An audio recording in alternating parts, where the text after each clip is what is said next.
ఆడపిల్లలు, మగపిల్లలు అన్న తేడా లేదండి. సేఫ్టీ, సెక్యూరిటీ విషయానికొస్తే ప్రతి ఒక్క పేరెంట్ కూడా డెఫినిట్‌గా ఆలోచిస్తారు.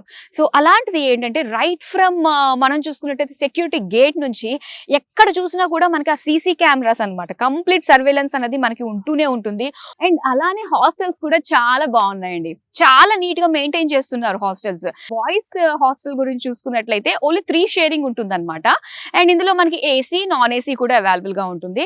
రూమ్స్ కూడా చాలా బాగున్నాయి. సెపరేట్ బెడ్స్ తో పాటుగా వాళ్ళకి separate study tables, separate cupboards and అలానే సెపరేట్ వార్డ్రోబ్స్ వాళ్ళకి అన్ని కూడా చాలా ఆర్గనైజ్డ్ గా నీట్ గా ఉన్నాయి. అండ్ ఇంకోటి ఏంటంటే పేరెంట్స్ ని కూడా వాళ్ళ రూమ్స్ వరకు కూడా తీసుకెళ్లే ఛాన్స్ లేదనమాట. సో కొంచెం స్ట్రిక్ట్ గానే ఉన్నారు. అలా స్ట్రిక్ట్ గా ఉంటేనే కొంచెం మంచిది కదా. ఇక గర్ల్స్ విషయానికి వస్తే మనకి వార్డెన్ అయితే 24/7 అవైలబుల్ గా ఉంటారండి. ఫుల్ సీసీ సర్వేలెన్స్ లో ఉంటుంది అంతా కూడా. అండ్ దాంతో పాటు అమ్మాయిలకి అయితే 2 షేరింగ్ లో కూడా 2 షేరింగ్ ఉంది, 3 షేరింగ్ కూడా ఉందన్నమాట. సో వాళ్ళు కూడా సేమ్ ఇలానే నీట్ గా అంతా కూడా చక్కగా మెయింటైన్ చేస్తూనే ఉన్నారు. అండ్ ఇండోర్ గేమ్స్ ఉన్నాయి, అవుట్డోర్ గేమ్స్ ఉన్నాయి. హ్యాపీగా మీ పిల్లల్ని అండ్ చూస్తున్న స్టూడెంట్స్ మీరు కూడా డెఫినెట్ గా ఒకసారి ఎక్స్పీరియన్స్ చేయాల్సిందే.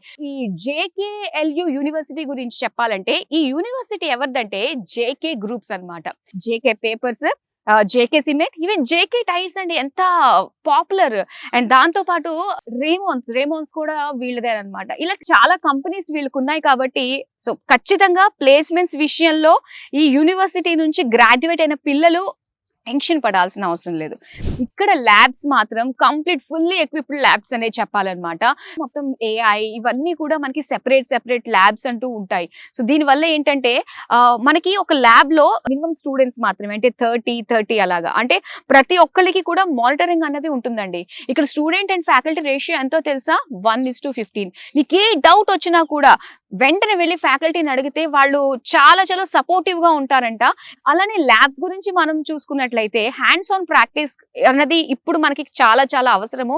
అకాడమీ అంటే మనం థియరిటికల్ గా నేర్చుకుంటాం, ప్రాక్టికల్ నాలెడ్జ్ లేకపోతే సో బయట మనం మార్కెట్ లోకి అడుగు పెట్టిన తర్వాత మనకి ఎంత ఇబ్బంది అయిపోతుందండి. సో అలాంటిది ఏమీ లేకుండా ఇక్కడ చక్కగా వెంటనే థియరిటికల్ అలానే ప్రాక్టికల్ ల్యాబ్స్ కి కూడా చాలా ఎక్కువ ఇంపార్టెన్స్ ఇస్తారు. అంటే హ్యాండ్స్ ఆన్ లెర్నింగ్ అన్నది ఇక్కడ చాలా బాగుంటుంది అనమాట. ఇమ్మీడియట్ గా వాళ్ళు చక్కగా కాన్సెప్ట్ అనేది వాళ్ళు తెలుసుకోవచ్చు అనమాట. అంత బాగుంది. అండ్ దాంతో పాటు లైబ్రరీ అండి. లైబ్రరీలో నిజంగా ఎన్ని బుక్స్ ఉన్నాయి తెలుసా? ఆల్మోస్ట్ ఒక 16,000 చేంజ్ బుక్స్ ఉన్నాయి, ఈ బుక్స్ ఉన్నాయి, జర్నల్స్ ఉన్నాయి, సిడీస్ ఉన్నాయి, మ్యాగజైన్స్ ఉన్నాయి. అండ్ ఇలా చూసుకున్నట్లయితే చాలా అన్నమాట. ఫుల్ డిజిటలైజేషన్ లైబ్రరీ అనే చెప్పాలి ఇక్కడ.